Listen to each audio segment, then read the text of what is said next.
మీ ఎలాంటి వ్యాపార ప్రకటనలకైనా వెంటనే మా ఛానల్ సంప్రదించండి. ఓం శుభంకర్యే నమః. సర్వమంగళమాంగళ్యే శివే సర్వార్థ సాధకే శరణ్యే త్ర్యంబకే గౌరీ నారాయణీ నమోస్తుతే. చాలామంది యువతీ యువకులు ఒక 25 సంవత్సరాలు 30 సంవత్సరాలు పైబడినటువంటి వాళ్ళకు కూడా వివాహం కాక ఇబ్బంది పడుతూ ఉంటారు. ఈ శ్రావణ మాసం అటువంటి వారికి ఒక గొప్ప అవకాశం. శ్రావణ మాసంలో మనము సర్వసాధారణంగా అందరూ అనుకుంటారు వివాహమైనటువంటి స్త్రీ పురుషులు మాత్రమే ఈ వరలక్ష్మి వ్రతాలు కానీ గౌరీ నోములు కానీ చేసుకోవాలి. కానీ శ్రావణ శుక్రవారం రోజున నేను చెప్పిన విధముగా ఎవరైతే ఈ శ్లోకాన్ని ఉదయం రాహుకాల సమయంలో అంటే 10:30 నుంచి 12 గంటల మధ్యలో ఒక 108 సార్లు కానీ 41 సార్లు కానీ 27 సార్లు కానీ జపం చేస్తారో అట్టి వారికి వచ్చే శ్రావణ మాసం లోపల వివాహం అవటం తథ్యం. ఆ శ్లోకం ఏమిట్రా అంటే దేవి సౌభాగ్యమారోగ్యం దేహిమే పరమం సుఖం రూపం దేహి జయం దేహి యశో దేహి ద్విషోజిహి. మళ్ళీ ఒకసారి చెప్తున్నాను, గుర్తుపెట్టుకోండి. దేవి సౌభాగ్యం ఆరోగ్యం దేహిమే పరమం సుఖం రూపం దేహి జయం దేహి యశో దేహి ద్విషోజిహి.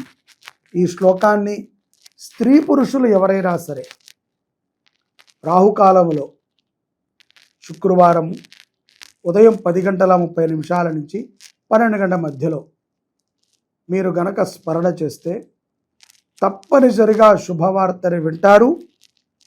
వచ్చే సంవత్సరం శ్రావణ మాసం లోపల మీకు వివాహం అవటము తథ్యం. ఈ విశ్వావసు నామ సంవత్సరములో శ్రావణ మాసములో వరలక్ష్మి వ్రతము గురించి చాలా గందరగోళం నెలకొల్తుంది. చాలామంది కన్ఫ్యూజ్ అయిపోతున్నారు. కొంతమంది 2వ తారీఖు అనుకుంటున్నారు, కొంతమంది జూలై 26వ తారీఖే వరలక్ష్మి వ్రతం అనుకుంటున్నారు, కొంతమందికి అసలు ఎప్పుడు చేయాలో కూడా తెలియట్లేదు. ఇక్కడ మనము ప్రతి సంవత్సరము వరలక్ష్మి వ్రతాన్ని చేస్తాం, కానీ ఆ యొక్క సందర్భంలో మాత్రమే గుర్తుపెట్టుకుంటాం. దాని తర్వాత మనం గుర్తుపెట్టుకోం. చాలామందికి అనిపిస్తుంది 2వ శుక్రవారం చేయాలేమో అని. అందులో అష్టమి కూడా కలిసి వచ్చింది, చాలా విశేషము. 2వ శుక్రవారము చేసుకోవాలి, మంచిదే. 2వ శుక్రవారము కాదు, ప్రతి శుక్రవారము వరలక్ష్మి వ్రతాన్ని చేసుకోవచ్చు, తప్పే లేదు. కానీ మనకి కథలో చెప్పిన విషయం ఏమిటి, కథలో ఏమి చెప్పబడింది, ఈ వ్రతం ఎప్పుడు చేస్తే విశేషం అని చెప్పబడింది. చాలామంది స్త్రీలకి నెలసరి ఇబ్బందులు ఉంటాయి. వారు మొదటి శుక్రవారమే చేసుకుందామని కొంతమంది చేసుకుంటారు, కొంతమంది ఆఖరి శుక్రవారం చేస్తూ ఉంటారు, కొంతమంది 3వ శుక్రవారం చేస్తూ ఉంటారు. ఇక్కడ కథలో చెప్పినటువంటి విషయం ఏమిట్రా అంటే ఆ యొక్క అమ్మవారు స్వప్నములో కల్పించి ఆ యొక్క చారుమతికి చెప్పినటువంటి విషయం ఏమిటి అంటే మనకు తెలుసు కదా, పౌర్ణమికి ముందొచ్చేటువంటి శుక్రవారం అంటే ఆగస్టు 8వ తారీఖు వరలక్ష్మి వ్రతం. చాలామంది 2వ శుక్రవారం అని కన్ఫ్యూజ్ అవుతున్నారు. ఇక్కడ ఏ కన్ఫ్యూజింగ్ లేదండి. పౌర్ణమి ఒకవేళ శుక్రవారం వచ్చింది అనుకోండి, పోయిన సంవత్సరం శుక్రవారం వచ్చింది, శుక్రవారం పౌర్ణమి వస్తే ఆ రోజే వ్రతాన్ని చేసేవారు. కథలో చెప్పింది పౌర్ణమికి ముందుగా వచ్చేటువంటి శుక్రవారం రోజున నా వ్రతాన్ని ఎవరైతే చేస్తారో అట్టి వారికి సిరి సంపదలని కురిపిస్తాను అని అమ్మవారు చెప్పారు. అంటే 3 వారాల ముందు కాదు, 2 వారాల తర్వాత కాదు, వాళ్ళకి కురిపిస్తారు. కానీ అసలు చేయాల్సినటువంటి సందర్భం ఎప్పుడురా అంటే పౌర్ణమికి ముందు శుక్రవారం, అది ఆగస్టు 8వ తారీఖు. ఈ రోజున ఎప్పుడు చేస్తే మంచిదండి అని ఉదయాన్నే అయినా చేసుకోవచ్చు బ్రహ్మ ముహూర్తంలో. లేదు అంటే కనుక చాలా దారిద్ర్యంతో బాధపడుతున్నాం, ఇంట్లో అప్రశాంతత ఉంది, డబ్బులు దొంగతనానికి గురవుతున్నాయి, ఎక్కడా నిలబడట్లేదు, ఇంట్లో కుమార్తెకి ఇంకా పెళ్లి కాలేదు, కొడుకుకి పెళ్ళైతే కోడలు చేసుకోవాల్సిన వ్రతాన్ని 50-60 ఏళ్ళు వచ్చినా నేనే చేసుకుంటున్నాను అనేటువంటి ఇబ్బంది పడేటువంటి వారు రాహుకాల సమయములో లక్ష్మీ పూజన చేయటం ద్వారా మన మనస్సులో ఉన్నటువంటి సంకల్పాన్ని తీరుస్తారు. లక్ష్మి అంటే డబ్బు ఒకటే కాదండి, వస్త్రేణ వపుషా వాచ విద్యయ వినయేనచ.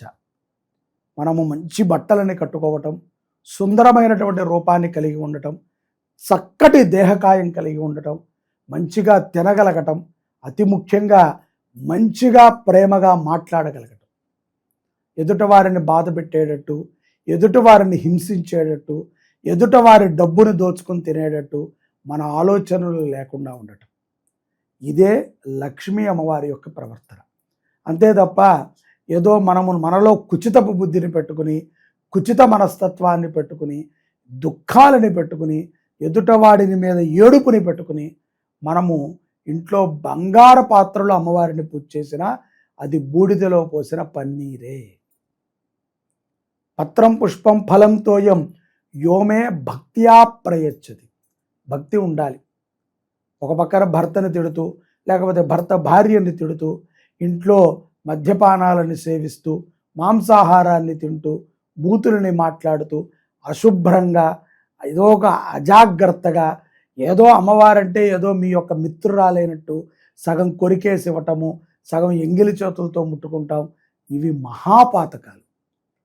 ఇవి చెయ్యటం వలన వ్రతము చేసినటువంటి పాపము ఇలా చేస్తే, మరియు ఇవన్నీ కూడా తెలిసి చేసిన మహాపాతకం. ఎప్పటికీ నువ్వు మళ్ళీ మళ్ళీ పుడుతూ ఎప్పటికీ సజ్జనమైనటువంటి వ్రతాన్ని చేయగలవు. ఇవన్నీ ఒక ఎత్తు అయితే, ఇంటికి వచ్చిన పురోహితుడిని బతిమలాడటం, 100 ఇస్తాను, 50 ఇస్తాను, 25 ఇస్తాను అని. నచ్చితే పురోహితుడిని పెట్టుకో, లేకపోతే ఒక్కదానివే కూర్చొని చేసుకో. నువ్వు ఇక్కడ వ్రతాన్ని చేస్తూ ఉంటావు తల్లి, మీ ఆయనేమో బయట బడ్డీ కొట్టు దగ్గర సిగరెట్ తాగుతూ ఉంటాడు. అటువంటి అభ్యాసం ఉన్నవాడు ఆ పని చేస్తూ ఉంటే నీ వ్రతం ఎక్కడికి వెళ్ళింది? భార్యాభర్తలు కూర్చుని చేసుకోవాలి వ్రతం. వరలక్ష్మి వ్రతాన్ని దంపతులు ఇద్దరూ కూర్చుని చేసుకోవాలి. ఒకవేళ భర్త కూర్చోలేకపోతే ఆ పరిసర ప్రాంతాల్లో ఉండాలి. అంతే తప్ప ఆయన ఎక్కడో క్యాంపులో ఉన్నాడండి, ఆయన ఏదో బిజీగా ఉన్నాడు, ఆయన ఎక్కడో మందు పార్టీలో ఉన్నాడు, నాదే ఉందిలేండి నేను పూజ అంతా అవ్వగానే లైవ్ చూపిస్తాను అంటే తర్వాత లైఫ్లో ఉండరు. మనం ఇవన్నీ కూడా భక్తిగా చేసేటువంటి వ్రతములు. వీటిని సిల్లీగా చేసి వాటికి ఉన్నటువంటి మర్యాదను మీరు తగ్గిద్దామని ప్రయత్నం చేసినా కూడా అణువంత కూడా తగ్గదు. దాని నుంచి మీరు పాపాన్ని మూట కట్టుకుంటారు.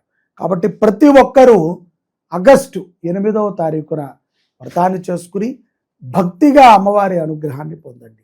జై శుభంకరి. సర్వే జనాః సుఖినో భవంతు.